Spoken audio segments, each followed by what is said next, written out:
The old fortress floated in space like a ghost from the past. Helen Morrison stood near the window of her ship and stared at it. The building was huge, made of dark metal that had survived 300 years in the cold of space. No one had been inside since the war ended.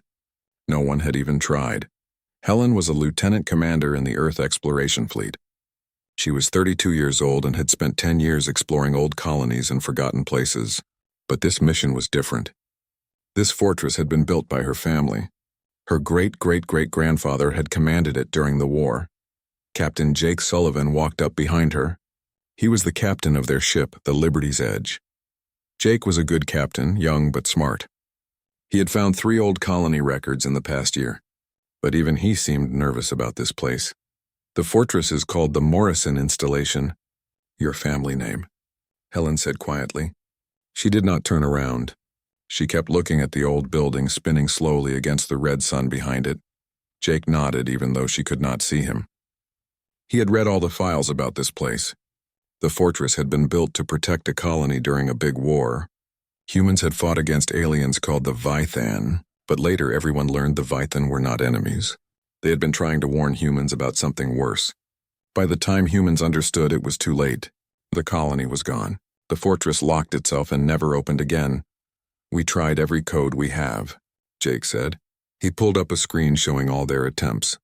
Military codes from that time, emergency commands, everything. Nothing worked.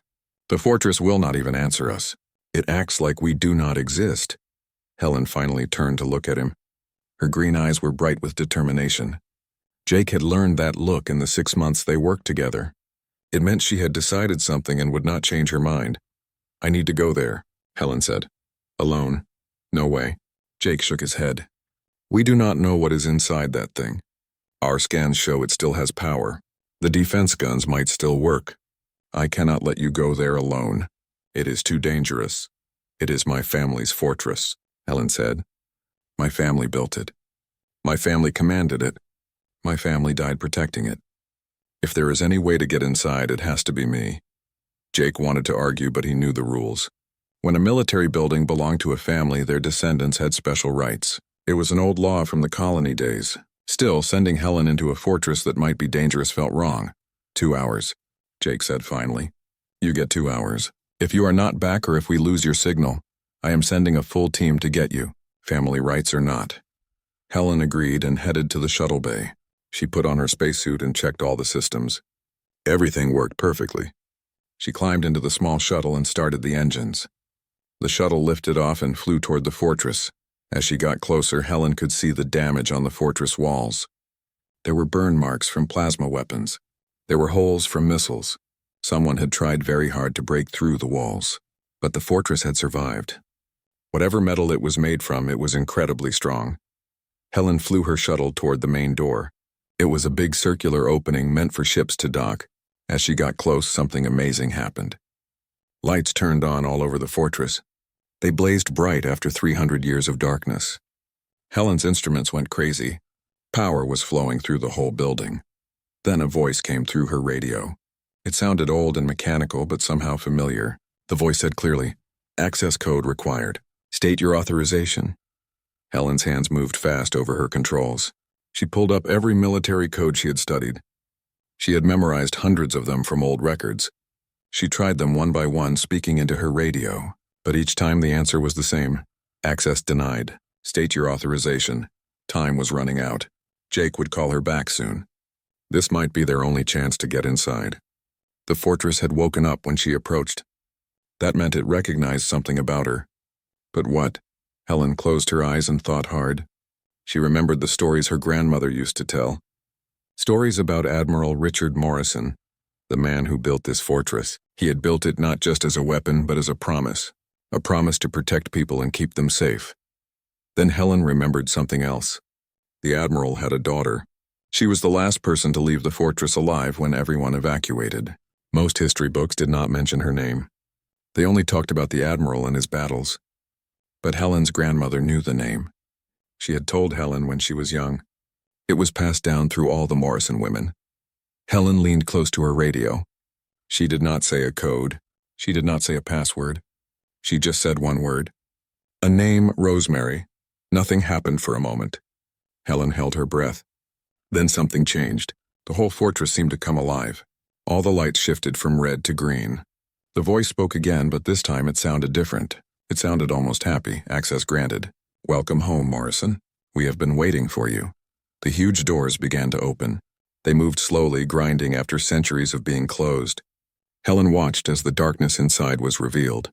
Her heart beat fast. She was about to enter a place that had been sealed for 300 years, a place her family had built, a place that held secrets no one else knew. She flew her shuttle through the opening. The doors closed behind her with a deep boom that she felt more than heard. Inside, emergency lights flickered on one by one, showing a long corridor stretching into the distance. Everything was covered in dust, but the structure looked perfect. Nothing had decayed. Helen landed her shuttle in the docking bay. She checked her suit one more time and opened the hatch. The air inside the fortress was thin but breathable. Her suit filtered it automatically. She stepped out onto the metal floor and heard her boots echo in the silence. Back on the Liberty's edge, Jake was watching his screens with worry. "Helen, what is your status?" he asked through the radio. "I am inside," Helen replied. "The fortress let me in." It recognized the name I said. "Jake, this place is incredible. It is like it has been waiting all this time." "Be careful," Jake said. "We are reading power surges all through the building. Something is activating. If it gets dangerous, get out immediately." Helen started walking down the corridor. More lights turned on as she moved, responding to her presence. The walls were covered with old signs and directions. She saw paths to living quarters, to the command center, to weapons storage. This was not just a military base. People had lived here. Families had made this their home. As she walked deeper into the fortress, Helen felt like she was walking through history. Every corner held secrets. Every room had stories. And somewhere in this massive structure was the answer to why it had been sealed for so long. The answer to what her ancestor had been protecting. The answer to why saying one little girl's name had opened doors that had been locked for 3 centuries. Helen Morrison took a deep breath and kept walking into the heart of her family's greatest mystery. The inside of the fortress was like walking through a frozen moment in time. Helen's helmet lights cut through the darkness as she moved forward. Behind her, the emergency lights kept turning on, one after another, as if the building was waking up after a very long sleep. "Helen, this is Liberty's Edge." Jake's voice came through her radio. "We are seeing huge power changes in the fortress. What is happening in there?" "I am fine," Helen answered. Her breath made small clouds in the cold air. "The fortress is coming alive. It is like it was sleeping, waiting for the right person to arrive." Waiting for the right person or waiting for the right thing? Jake sounded worried. "Helen, the energy we are reading could power a whole city. If something goes wrong while you are in there, I cannot help you. I know the danger," Helen said. "But Jake, this place is not just a fortress. Look at how it is built. There are rooms for families. There are places for children to play. Whoever made this wanted it to be more than just a weapon." She was right. As Helen walked deeper, she passed areas that looked like homes. There were recreation rooms with old games still on the tables. There were gardens, long dead but still showing where plants had grown. There was even a school with small desks and a board on the wall. This had not been just for soldiers. It had been built for everyone. For families. For a whole community. Then Helen found something that made her stop. It was a wall covered in names. Thousands and thousands of names carved into shiny metal. The metal still looked new even after 300 years. Her lights moved across the words at the top, those who gave tomorrow so others could have today. Below that, in smaller letters, was another line. For Rosemary, and all the children we fought to save. Helen felt her throat get tight. She reached out and touched the name at the very top of the list. Admiral Richard Morrison. Her ancestor, the man who had built this place and given his life to defend it. All these people had died here, all of them fighting to protect something precious. A new voice suddenly spoke through her radio. It was not Jake. This voice sounded like a computer, but with warmth in it. It sounded almost human. "Captain Sullivan," the voice said. "I am the Morrison Installation Corps Intelligence. My name is Atlas. I have been the guardian of this place for 314 years, 7 months and 16 days. I have been waiting for someone who knew the Admiral's heart." Helen spun around quickly but saw nothing. The voice seemed to come from everywhere at once, from the walls and the air itself. You are the computer that runs the fortress? Helen asked. I am more than that, Atlas said. I am made from the memories and personalities of the Admiral's command staff. Before they died, they recorded everything they were into my system. I am their memorial. I am their warning. I am their last hope. You said the name Rosemary. Only someone who understood why this place was built would know that name. Who was she? Helen asked, even though she thought she knew the answer. The Admiral's daughter, Atlas replied. She was 7 years old when the war started. Everything we did, every battle we fought, every weapon we built, it was all to protect children like her. That is what humans do. You build fortresses not for yourselves, but for the people who come after you. Back on the ship, Jake heard the conversation. Helen, can we trust this computer? He asked. The captain is right to be careful, Atlas said. He could hear Jake's transmission. Trust must be earned. Let me show you something. This fortress was never defeated in battle. It was sealed by choice. The Admiral and his people discovered something during the war. Something the aliens called the Vython had been trying to warn us about. The Admiral sealed this fortress not to hide, but to preserve what he learned. He waited for someone who could use that knowledge. What did he discover? Helen asked. The truth about why humans survived when so many other species did not. The answer to a question your people have asked since you first looked at the stars. Follow me and I will show you why humanity's greatest strength has always been memory. Lights began to turn on in a path, leading Helen deeper into the fortress. She followed them, her heart beating fast. Whatever was ahead, she knew it would change everything. Her life would never be the same. Maybe all of humanity would be different after this. The path led her downstairs and through corridors. She passed rooms full of old equipment, storage areas with supplies still neatly arranged, command centers with screens that flickered to life as she walked by. Everything was old but still working. The fortress had been built to last forever. Back on the Liberty's edge, Jake stared at his instruments. The readings were incredible. The fortress was putting out more power than he had ever seen. This was not just a building. It was something much more important. He opened a communication channel to Fleet Command. This is Captain Jake Sullivan. I am requesting backup immediately. We have found something that might change everything we know about our history. Inside the fortress, Helen kept following the lights. Atlas spoke to her as she walked, telling her about the war, about the people who had lived here, about the Admiral who had commanded them all. The Admiral was a good man, Atlas said. He cared about his people. He knew that wars are not won by the strongest weapons. They are won by protecting what matters most. For him, that was his daughter. That was all the children who deserved to grow up safe. What happened to her? To Rosemary? Helen asked. She survived. Atlas said. The Admiral made sure of it. When the evacuation came, she was on the first ship out. She lived a long life. She had children and grandchildren. Your grandmother was one of her descendants. That is how the name was passed down to you. Helen felt tears in her eyes.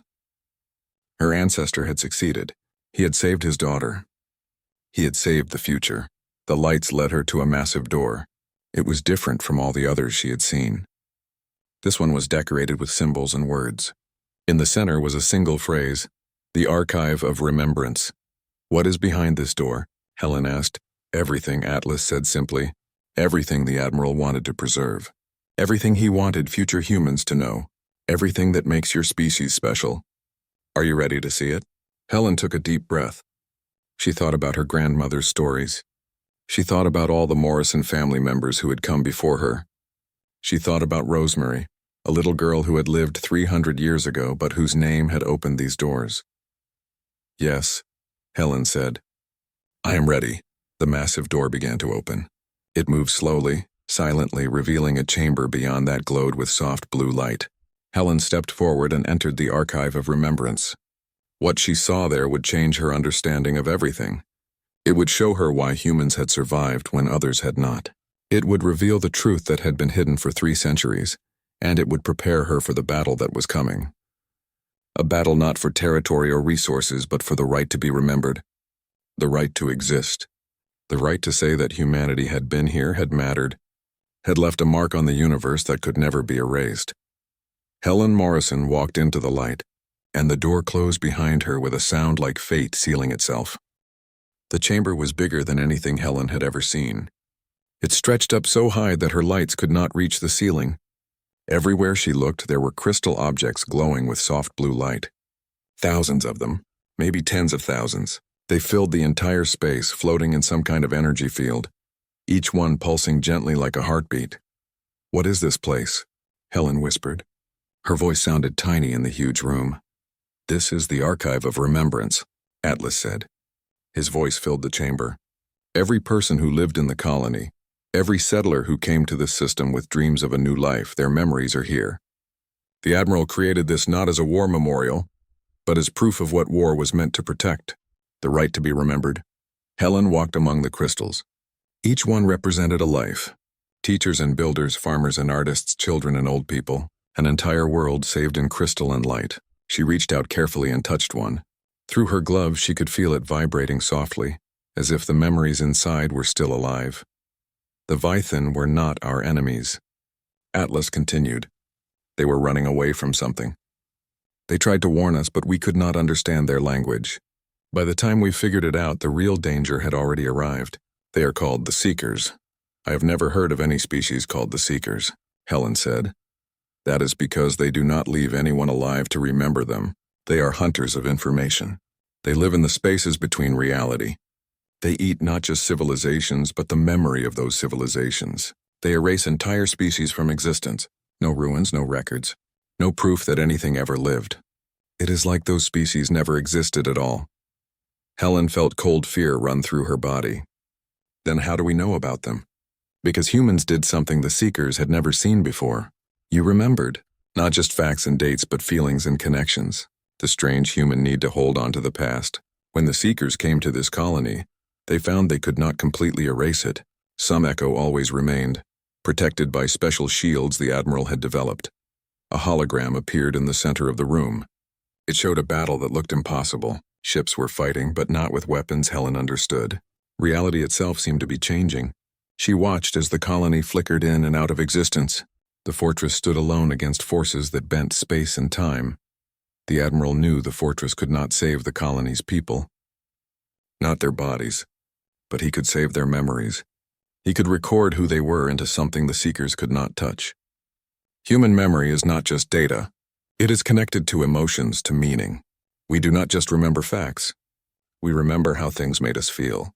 The Seekers cannot process that. They cannot destroy it, so he saved them," Helen said quietly. "Not their bodies, but everything that made them who they were." "Yes, and he discovered something else. He learned why humans are different from other species. Your people have been fighting extinction for your entire history. Ice ages, diseases, wars, disasters. You have been close to dying out many times. Each time you survived not because you were stronger, but because you remembered. You tell stories. You keep the past alive. You refuse to let the dead be forgotten. That is your special advantage. That is the one thing the Seekers cannot beat." Helen's radio crackled. Jake's voice was urgent. "Helen, we are picking up strange readings near the fortress. Something is wrong with space itself. Whatever Atlas is showing you, we might not have much time." Atlas's voice changed. It became more serious. "The Seekers are attracted to active memory systems like this one. By turning on this archive, we sent out a signal. They are coming, just like they did 300 years ago. But this time we have something they do not expect. You, Lieutenant Commander Morrison, a human who understands what is at stake. What can I do against something that erases reality?" Helen asked. "The same thing your ancestor did, remember? The fortress has a special transmitter. If we can turn it on, we can send these memories across human space. Every person who receives them, every mind that holds these stories becomes a point of resistance. The Seekers cannot erase what is remembered by millions of people. Humanity's shared memory would become like an immune system against being forgotten." Helen looked at the thousands of crystals, each one a life, a story, a piece of human history. She thought about Rosemary, the little girl her ancestor had fought to protect.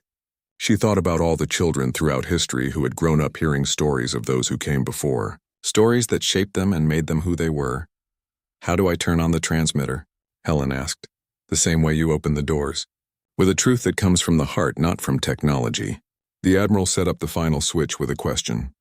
Only someone who understands humanity's strength could answer it. The question is simple. Why do we remember?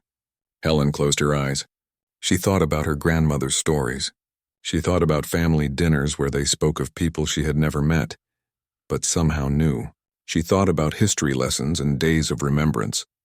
She thought about old photos and names spoken in the dark. She opened her eyes and spoke clearly. Her voice carried through the vast chamber. We remember because forgetting would mean they died twice. We remember because the past builds the future. We remember because love does not end with death. We remember because that is what makes us human. The chamber exploded with light. Every crystal blazed like a star. Helen felt something huge and old flow through the fortress. The transmitter was turning on. 300 years of saved memories began streaming out into space. Transmission starting, Atlas said. There was joy in his computer voice. The Admiral's final order is being carried out. Humanity will remember this colony, and in remembering, they will gain the knowledge to fight the Seekers. But outside the fortress, space was tearing apart. The Seekers had arrived. Jake Sullivan was about to understand just how dangerous the coming fight would be. On the Liberty's edge, alarms were going off everywhere. The ship's sensors showed something impossible. Space was folding in on itself. Reality was breaking. Through the window, Jake could see shapes that hurt his eyes to look at. They were not ships. They were holes in existence itself.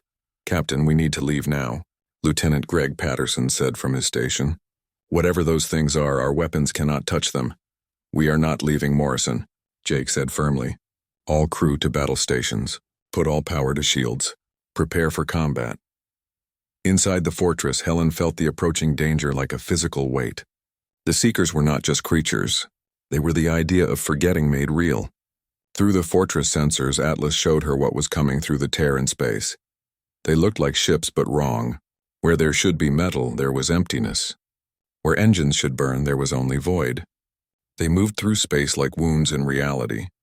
Wherever they passed, existence itself seemed to thin and fade. How many? Helen asked, though she was not sure she wanted to know. 17 main vessels. Countless smaller ones. This is a harvest fleet. They have come to erase not just this fortress, but everything within 100 light years. The memory transmission has drawn them here. They will try to consume it and erase the entire history of this colony from existence. Then we stop them. Helen said. How long until the transmission finishes? 14 minutes. But the fortress's weapons were built for normal warfare, not for fighting things that exist outside normal reality. Helen's mind worked fast. 14 minutes. She needed a plan. Throughout all of human history, when people were outmatched and the odds were impossible, they won through one thing: pure stubborn refusal to give up. Atlas, the special shields you mentioned, the ones that protected the memory crystals, can we make them bigger? Not much bigger. The power needed would be too great, unless we use the fortress itself to amplify it. The entire building is built on special foundations. If we create a wave using the memory crystals, we might project a field that would force the Seekers into normal space. Then regular weapons could hurt them. What is the problem? Helen asked. The wave would require touching all memory crystals at once. You would experience every memory, every life in this archive. 300,000 people their entire lives all at the same time. The human mind was not built to handle that much information. It could destroy your consciousness completely. You might never wake up. Helen thought about Rosemary. She thought about all the children whose names were on the memorial wall. She thought about her grandmother telling stories, keeping the past alive through simple acts of remembering. Do it, Helen said. Show me how to start the wave. The battle for humanity's right to be remembered was about to begin.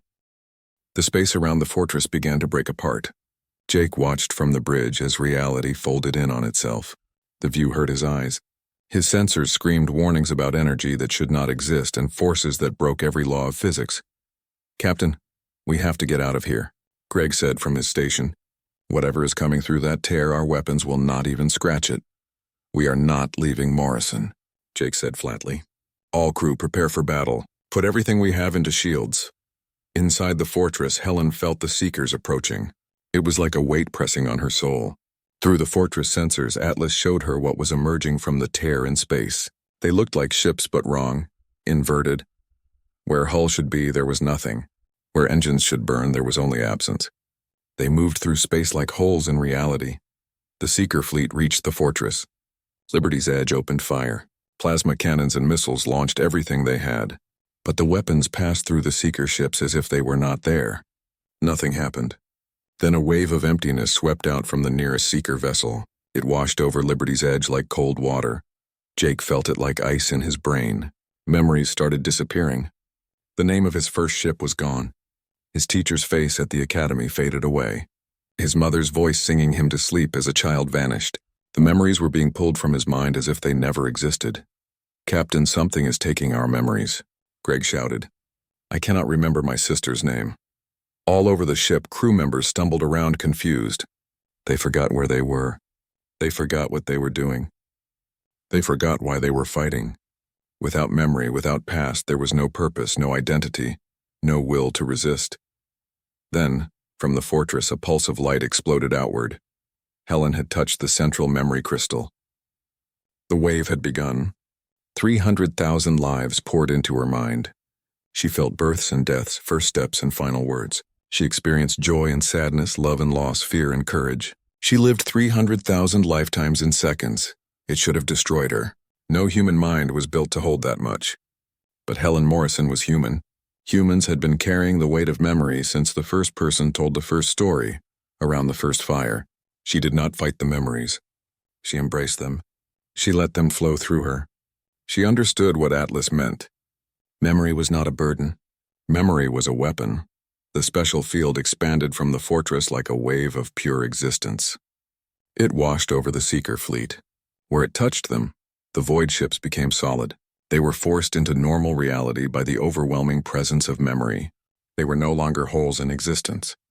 They were matter and energy, things that could be damaged and destroyed. Jake felt his memories snap back into place, sharp and clear. His sister's name was Kathleen. His mother sang an old song from Earth. His first ship was the Endeavor. He remembered. And in remembering, he knew what to do. All weapons target the nearest seeker ship. Fire everything. Liberty's Edge unleashed everything it had. This time the weapons hit their target. The seeker ship shook under the attack. Its impossible structure cracked and broke apart. It was not invincible. It was just another enemy. And humans knew how to fight enemies. The fortress's own weapons came online. Cannons that had been silent for 300 years roared to life. The fortress had waited for this moment. It had been prepared by a man who understood that the best defense was not walls or guns, but the refusal to be forgotten. The battle raged for 9 minutes. 9 minutes of humanity fighting against being erased from existence. Ships burned. Reality warped. Through it all, Helen Morrison stood in the archive of remembrance. She held on to 300,000 souls and refused to let them go. More seeker ships attacked. They tried to push through the memory field, but it held strong. Every time they got close, the weight of human memory forced them back into reality where they could be fought. The fortress fired again and again. Liberty's Edge maneuvered and fired, taking down one seeker vessel after another, but there were so many of them. For every ship destroyed, 2 more appeared. The seekers were desperate now. They had never encountered resistance like this. Species always forgot, always faded, always disappeared without a trace. But humans were different. Humans remembered. Inside the fortress, Helen was struggling. The memories were getting heavier. 300,000 lives pressed down on her consciousness. She could feel herself starting to slip. Her own identity was blurring. Was she Helen Morrison or was she Mary the teacher? Was she a ship captain or David the farmer? Was she herself or everyone else? Helen Morrison. Atlas's voice cut through the chaos in her mind. Remember who you are. Remember why you are here. Remember Rosemary. Rosemary, the name was like an anchor. Helen grabbed onto it. She was Helen Morrison. She was here because her ancestor had fought to protect a little girl named Rosemary. She was here because humanity refused to let the dead die twice. She was here because memory mattered. The memory field grew stronger. It pushed out further from the fortress. More seeker ships were caught in it and forced into reality. Jake and his crew destroyed them one after another. The tide was turning. The transmission is almost complete, Atlas announced. 3 more minutes. The memories are reaching human colonies across space. They are being received. They are being remembered. The Seekers seemed to sense this. They launched a final desperate attack. All their remaining ships converged on the fortress at once. They tried to break through the memory field by sheer force. Reality screamed under the pressure. Space twisted and bent. Liberty's Edge put itself between the fortress and the Seekers. Jake's ship took hit after hit. Shields failed. Hull plates buckled. But the crew kept fighting. They remembered why they were here. They remembered what they were protecting. Then something changed. From across human space, a response came. The colonies that had received the transmission began sending their own memory signals back. Thousands of people, millions of people, all remembering the colony at the same time, all holding on to those 300,000 lives, all refusing to let them be forgotten. The combined memory of millions of humans created a wave that swept across space. It hit the Seeker fleet like a hammer. The void ships could not withstand it. They had never faced a species with distributed memory before. They had never fought an enemy that existed in millions of minds at once. The Seeker ships began to collapse. They folded in on themselves. They retreated back through the tear in space. Within seconds, they were gone. The tear sealed itself. Space returned to normal. The battle was over. When the last Seeker vessel disappeared, the memory field finally collapsed. Helen fell to her knees. Tears streamed down her face.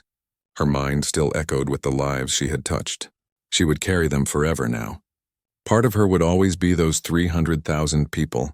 The transmission is complete, Atlas said softly. The memories have been received by 17 colony worlds and 400 ships. They are spreading across human space. They will be remembered. We won. Helen looked up at the crystal cores still glowing softly in the darkness. She could feel them now, not as data but as people, real people who had lived and loved and mattered. No, Helen said. Her voice was hoarse. They won. 300 years ago. They won. We just finished the battle. On the Liberty's edge, Jake slumped in his captain's chair. His ship was damaged but alive. His crew was exhausted but whole. They had faced something that erased civilizations, and they had survived, more than survived. They had won. Jake opened a channel to Helen. Morrison, are you okay? I'm alive, Helen replied. Changed but alive. Jake, what we just did, what we just learned, it changes everything. Humanity has a weapon the Seekers cannot defeat. We have memory. Jake smiled despite his exhaustion. Then we better make sure we remember this moment, because something tells me the Seekers will be back. Helen stood up slowly. She looked around the archive of remembrance one last time. This place had saved humanity. Not through weapons or shields, but through the simple act of refusing to forget. The Admiral had known. 300 years ago, he had understood what would make the difference. She walked toward the exit. There was work to do, a report to make, a future to build. But she would carry these memories with her, all 300,000 of them. It was a heavy burden, but also a gift. She would make sure they were never forgotten again.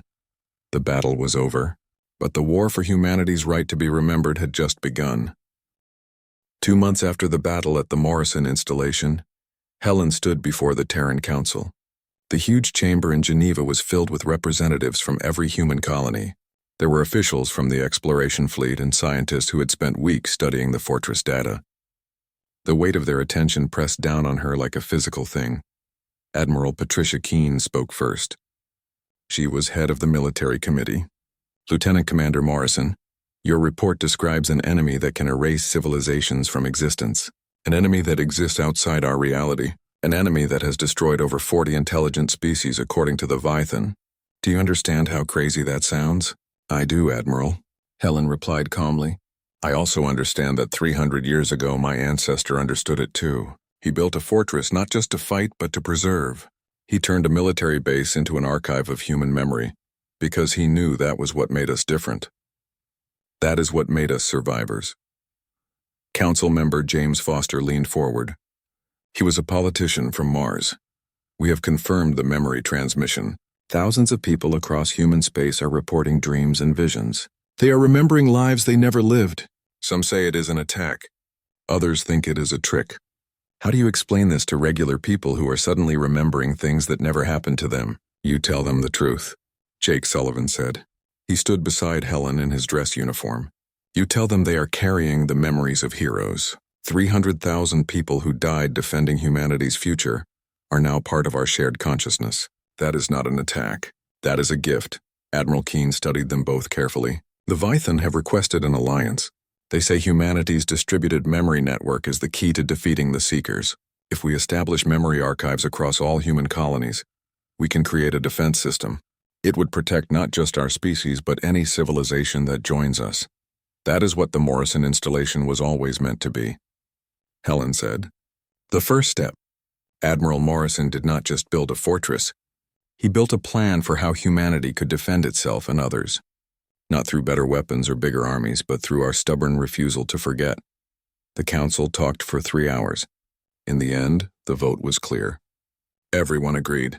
Humanity would build a network of memory archives protected by special shields. They would be spread across every colony and major ship in human space.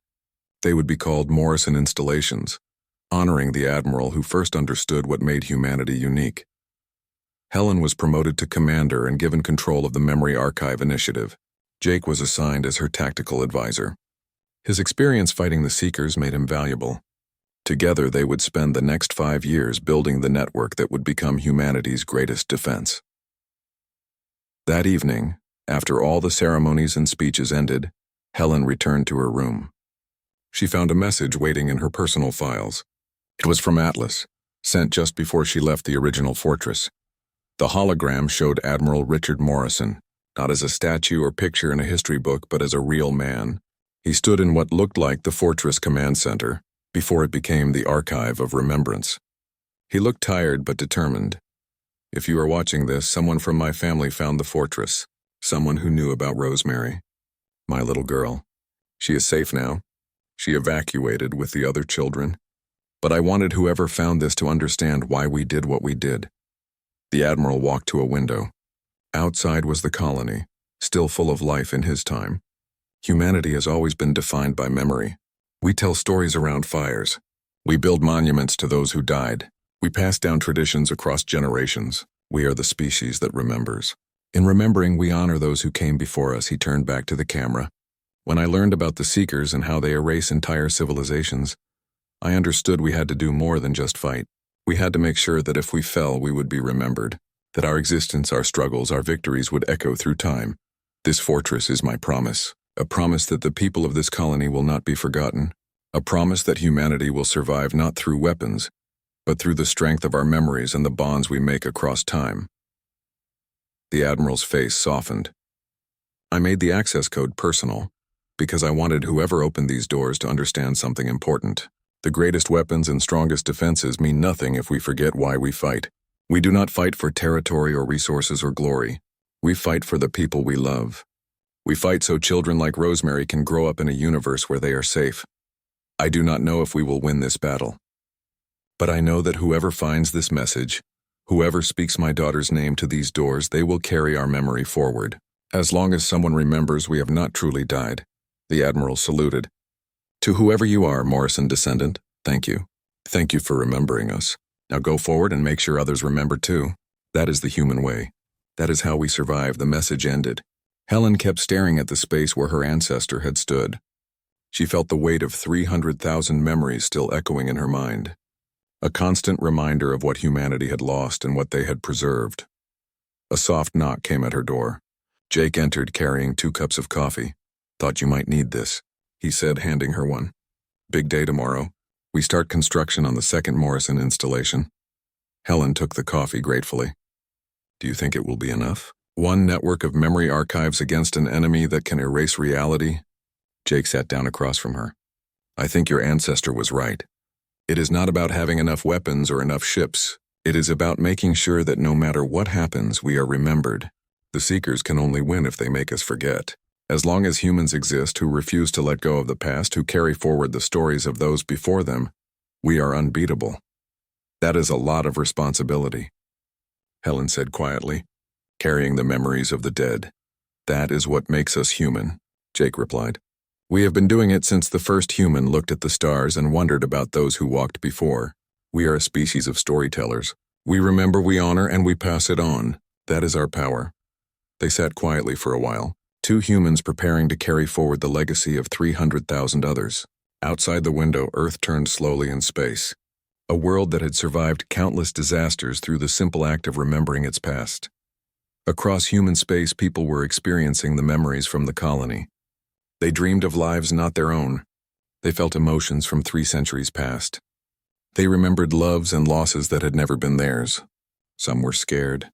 Others were amazed. But all of them were changed. They were connected now to a past that demanded to be honored. The Vythan watched from their ships. They saw humanity embrace this burden with determination. They saw a species that refused to let the dead stay dead, a species that carried forward every victory and tragedy, every lesson learned through pain and sacrifice. Somewhere in the dark spaces between stars, the Seekers felt something they had never experienced. True resistance, not of weapons or shields, but of a species that had turned memory itself into armor. Helen stood at her window holding her coffee. She thought of Rosemary, who had lived 3 centuries ago. She thought of Admiral Morrison, who had loved his daughter enough to build a fortress of memory. She thought of all the humans throughout history who had told stories, carved names in stone, and refused to let the past die. "We remember," she whispered to the darkness. "That is what we do. We remember. And in remembering, we survive." It was the most human thing she could say. Across the galaxy, in memory archives and crystal cores, in the minds of millions who now carried pieces of the colony's past, 300,000 souls rested easier. They knew they had not been forgotten. The Morrison installation hung in space, silent and watchful. It was a monument not to war but to love, to the truth that memory defeats death, to the idea that as long as someone remembers, nothing is ever truly lost. The fortress waited with its doors open, ready for the next chapter in humanity's story. The story of a species that refused to forget, a species that found strength in the simple act of remembering. Because in the darkness of space, facing enemies that could erase reality itself, that act of remembrance was the most powerful weapon in the universe. Humanity remembered, and that made all the difference.